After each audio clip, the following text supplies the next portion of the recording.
Welcome to News from Down Home, where I talk about news from my hometown of Princess Anne, Maryland, and Somerset County, Maryland, on the Eastern Shore, not too far from Ocean City, if you've ever been there.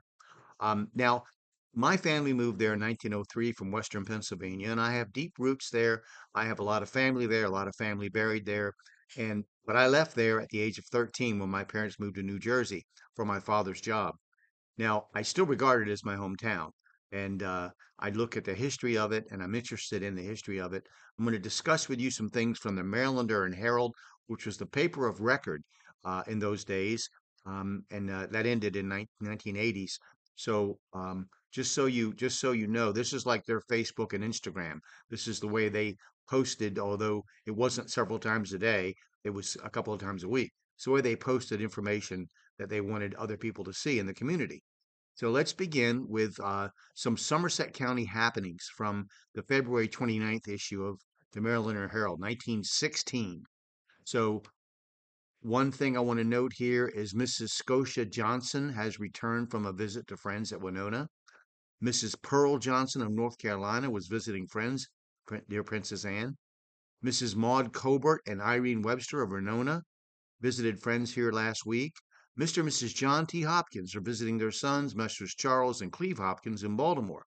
Mr. Victor Webster, who has been spending the past 2 weeks with his family, has returned to Baltimore. Mr. William Pruitt, who has been spending some time in Wilmington, Baltimore, and Washington, returned home last Saturday, accompanied by his brother, Mr. Earl Pruitt of Wilmington. John Wesley and Asbury Methodist Episcopal Church has elected Mr. W.T. Holland as lay delegate and Mr. L.W. Ross as alternate to the Methodist Episcopal Conference to meet in Wilmington, Delaware. Now, the marriage licenses I always think are interesting. It shows there was a couple issued the past week in Somerset County by the clerk of the circuit court. So Conrad, for the white population, Conrad F. Irwin, 21 of Palmyra, Pennsylvania, and Pearl Bunting, 19 of Salisbury, Paul Swift, 21, and Edna Swift, 18, both of Somerset County, were issued marriage licenses. Now, the African American or black, what they called colored back then, they would mark them as colored. People say people of color today, but colored carried a racist connotation with it as a distinct marking of society and division. So the colored, as it says, Dolphus H. Benston, 22, and Sarah E. Horsey, 21, both of Somerset County, got marriage licenses. Now, if you know any of these people, or if these names are familiar as ancestors of somebody you know, or you've heard that name before, please let me know in the comments. I'd like to know if you know anything more about these folks. I'm sure they're all dead now. It was a long time ago, over 110 years ago, really. 110 years ago, yeah.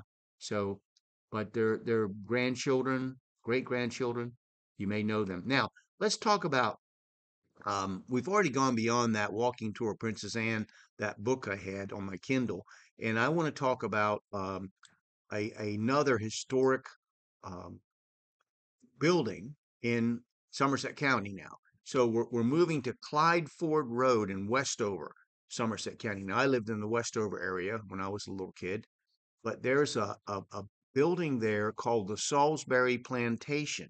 Now I couldn't find anything out about who built this. I did not do extensive study, but I did search, and I couldn't find anything.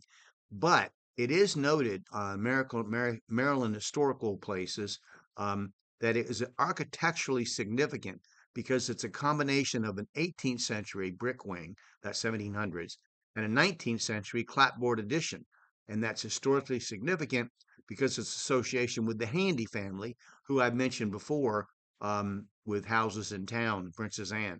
So I hope you'll find this interesting. And if you're ever in Somerset County, drive by Clyde Ford Road and tell me if you see that building, if it's still there. I don't remember ever seeing it. I may have, but I don't remember ever seeing it. So, but I was a kid. So anyway, thank you for watching my news from down home. Take care.